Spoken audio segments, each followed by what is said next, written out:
Hay una frase que podría resumir la diferencia entre una civilización y una jauría.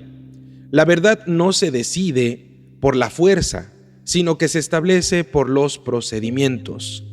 Nuestra bendita Torá, al construir el mundo post-diluviano sobre Dinim, sobre sistemas judiciales y tribunales, no deja el juicio en manos del carisma, en manos del rumor, ni de la emoción colectiva, sino que lo amarra a un principio que es a la vez moral, psicológico y metafísico. La justicia debe ser lo arbitraria, es decir, no caprichosa, y para no ser caprichosa necesita de testigos, necesita evidencia y, obviamente, estándares. En un universo donde el Yetzer, nuestra inclinación, el impulso humano, sabe disfrazarse de virtudes, nuestra bendita Torá no confía en la simple y llana intuición del juez ni en la indignación de las multitudes. La Torá confía en Emet, en la verdad sostenida por mecanismos. Por eso nuestra bendita Torá se vuelve aquí sorprendentemente moderna en su esencia. Aunque su lenguaje sea antiguo, nos exige verificabilidad. Exige que el poder se pueda someter a pruebas específicas. Exige que el juicio sea una disciplina, no una simple descarga. La Torá lo formula de manera inconfundible. Al pi shnei edim o al pi shlosha edim yakum davar. Por boca de 2 testigos o por boca de 3 testigos se establecerá un asunto. Sefer Devarim, capítulo 19, verso 15. Esta frase es una declaración de guerra contra el arbitrio. No basta una simple voz, no basta un rumor, no basta un sentimiento o una emoción. El mundo torático entiende que la verdad pública necesita un umbral.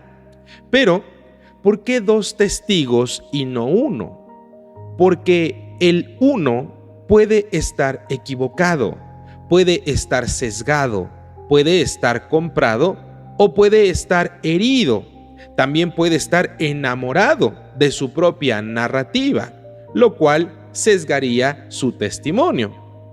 El 2 crea una intersección, reduce la unilateralidad y obliga a la coherencia. Nuestra bendita Torá no pretende eliminar el error, eso sería un angelismo. Pretende minimizarlo con estructura, y en esa estructura hay una compasión muy profunda. Protege al inocente del linchamiento y protege a la víctima del olvido, porque establece un camino para que el daño sea reconocido sin convertir el juicio en un espectáculo. Pero la Torá no solo exige número, exige calidad. El Tanaj y la Alajá construyen un retrato del testigo como una pieza sagrada de la justicia. En hebreo, testigo se conoce como Ed, pero no es un simple informante. Es alguien que se coloca bajo el peso de la verdad. Por eso, en la tradición rabínica, el testigo falso no comete un simple fraude, comete una profanación del pacto social. En el Sefer Devarim, capítulo 19, se desarrolla el caso del Ed Zomem. Ed Zomem se traduce como testigo conspirador o testigo mentiroso, y entonces ordena una respuesta severa a esta persona. Se dice así: Ba'asitem lo ka'asher zamam la asot le achiv, y le harán a él tal como conspiró o planeó hacerle a su hermano o a su prójimo. Es decir, el sistema castiga al que intenta usar la justicia como una arma. ¿Por qué la Torá es tan severa?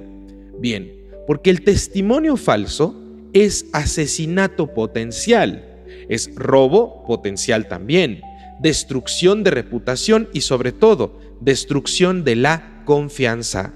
Una sociedad, recordemos, en tiempos del Mabul, una sociedad sin confianza colapsará eventualmente. La Torá, al penalizar la falsedad judicial, está protegiendo la posibilidad misma de vivir juntos, en colectivo, en civilización, en sociedad. Y aquí se revela una psicología social. La justicia no se sostiene solo por jueces, se sostiene por la santidad de la palabra pública. Si la palabra pública se vuelve una mentira, el tribunal se vuelve simplemente un teatro. ¿Y el teatro en qué se vuelve, queridos alumnos? Se vuelve en tiranía. Ahora, fíjense en el modo en que nuestra bendita Torá estructura la búsqueda de la verdad.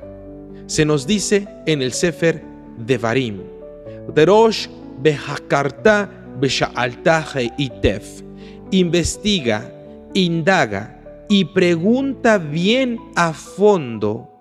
En el Sefer Devarim capítulo 17, en contextos de investigación, también se habla sobre investigar, sobre descubrir y revelar la verdad.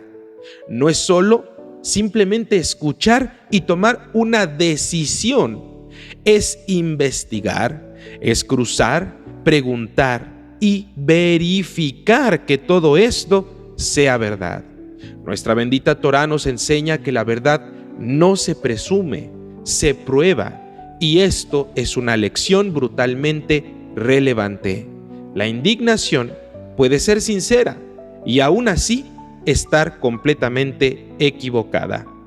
El rumor puede sonar coherente de alguna forma y aún así ser completamente falso. Por eso, el mishpat, el derecho y el procedimiento judicial torático no se entrega a las pasiones, a los sentimentalismos y las emociones. La disciplina es principal. No negamos las emociones y el sentimiento, sino que las sometemos al tribunal de la evidencia.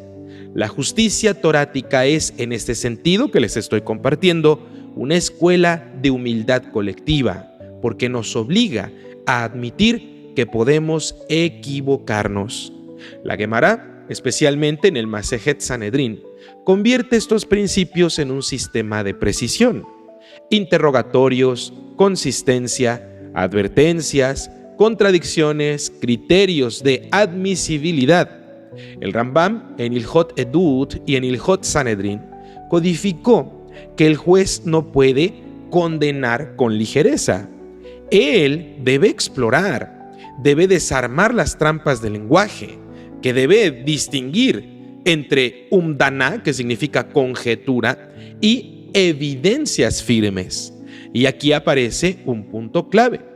La Torá rechaza siempre la justicia de la impresión. Esa justicia que dice, yo siento que fue así, yo presumo que la situación pasó de esta forma. Él o ella me parece culpable. O todos dicen que es culpable, por eso lo juzgo de esta manera. O todos dicen que es inocente y por eso lo absuelvo. Nuestra bendita Torá no niega que a veces la conjetura apunte al culpable, lo que niega que eso sea base suficiente para destruir una vida. ¿Por qué? Porque destruir una vida o una reputación, déjenme decirles algo, no es reversible. El Tanaj, al anclar la justicia en testigos y evidencia, está defendiendo la irreversibilidad. Si el daño del juicio es irreversible, el estándar debe también ser alto. Este principio no arbitrario es tan central que el Tanaj lo formula incluso como una teología. Se nos dice en Devarim capítulo 1 verso 17, Ki hamishpat le Elohim hu, porque el juicio pertenece a Elohim. El juicio pertenece a Hashem en el sentido de que la justicia no es propiedad del juez. El juez es un depositario temporal de la justicia emanada por Hashem. Esto crea un estado interior que la tradición exige. Yirat Shamayim, reverencia al cielo. ¿Por qué? Porque el juez que no tiembla ante la posibilidad de cometer un error se va a volver cruel. Y el juez cruel, incluso si cree que sirve a la ley, sirve a su propio ego. Nuestra bendita Torá, por lo tanto, convierte la justicia en una disciplina espiritual. El juez no solo necesita inteligencia, necesita también humildad. Y los testigos no solo necesitan buena memoria, necesitan tener integridad. La justicia torática no es un sistema frío, es un sistema moral con procedimientos bien establecidos. La Kabbalah añade aquí una dimensión que, bien entendida, va a reforzar el mismo punto que les estoy compartiendo. La verdad es una fuerza cósmica. Emet, lo que conocemos como verdad, es uno de los nombres que nuestra tradición asocia con la estabilidad del mundo. Y Sheker, que se traduce como mentira, está asociada con la disolución del mundo. El Zohar describe cómo la mentira alimenta fuerzas de las kliput y también de oscuridad, no como una simple superstición, sino como una ley de resonancia cósmica. Si quieren adentrarse en estas cuestiones, pregunten por el curso del ecosistema espiritual. Retornando al tema, no quiero que quede esto como una superstición, sino como una ley de resonancia cósmica. ¿Por qué? Porque donde hay falsedad, hay separación. Donde hay verdad, hay unión. El Arizal nos enseñó que el mundo se sostiene por alineación de niveles, y la mentira judicial, al convertir el orden en injusticia, produce una ruptura profunda. El din, el juicio, se separa de Rahamim, que es la misericordia, y entonces se vuelve un din caché, un rigor duro. Dicho en términos humanos, cuando el tribunal se vuelve arbitrario, el pueblo pierde confianza y la sociedad entonces se endurece. Y cuando la sociedad se endurece, la violencia se vuelve más probable. Es exactamente lo que el Sefer Bereshit capítulo 6 llamó Hamas. Así, la Kabbalah no añade una fantasía. Lo que está añadiendo es la gravedad que hay más allá de lo que podemos ver. Nos está diciendo que la mentira en el juicio no es solo inmoral, sino que es destructiva del tejido de la realidad. La Hasidut traduce esto al lenguaje del carácter. El ser humano, para vivir en verdad, debe aprender a no ser abogado de sí mismo. La justicia no arbitraria comienza en nuestro interior, con preguntas tan sencillas como: ¿soy capaz de admitir hechos aunque me duelan? ¿Soy capaz de no torcer la realidad para proteger mi imagen? El Alter Rebbe, en el Tania, enseñó que el Yetzer puede usar la razón como herramienta de autoengaño, y por eso la verdad requiere disciplina. Una sociedad que exige evidencia y testigos se está entrenando en esa disciplina a escala colectiva. Está diciendo: no basta la narrativa, queremos la realidad. Y eso es profundamente espiritual, porque el Sheker empieza siempre como una narrativa conveniente. Nuestra bendita Torá no odia las narrativas. Lo que odia es que reemplacen a los hechos cuando hay vidas en juego. Ahora, para el mundo noajida, este tema es especialmente crucial porque Dinim es la primera mitzvah universal. Establecer justicia fue lo primero que exigió Hashem para el pacto de la humanidad. Pero establecer justicia no es solo castigar, es saber construir procesos no arbitrarios de justicia. un sistema legal que condena por rumores, que ejecuta por presiones sociales, que decide por favoritismos, nunca cumplirá dinim, sino que, al revés, profanará los dinim, lo que estableció Hashem. La Torá te exige entonces algo que suena técnico, pero es kedushá pública, santidad pública, estándares de prueba, presunción de inocencia operativa, protección contra falsos testimonios, procedimientos de investigación y jueces con independencia. Esto no es occidental, ni siquiera es moderno, es torático en su raíz. El juicio pertenece a Hashem y por eso no puede ser un juguete humano. La justicia no puede ser el capricho de las personas, los líderes o las autoridades. ¿Por qué? Porque la vida humana, recordemos, es Tselem Elohim, imagen divina.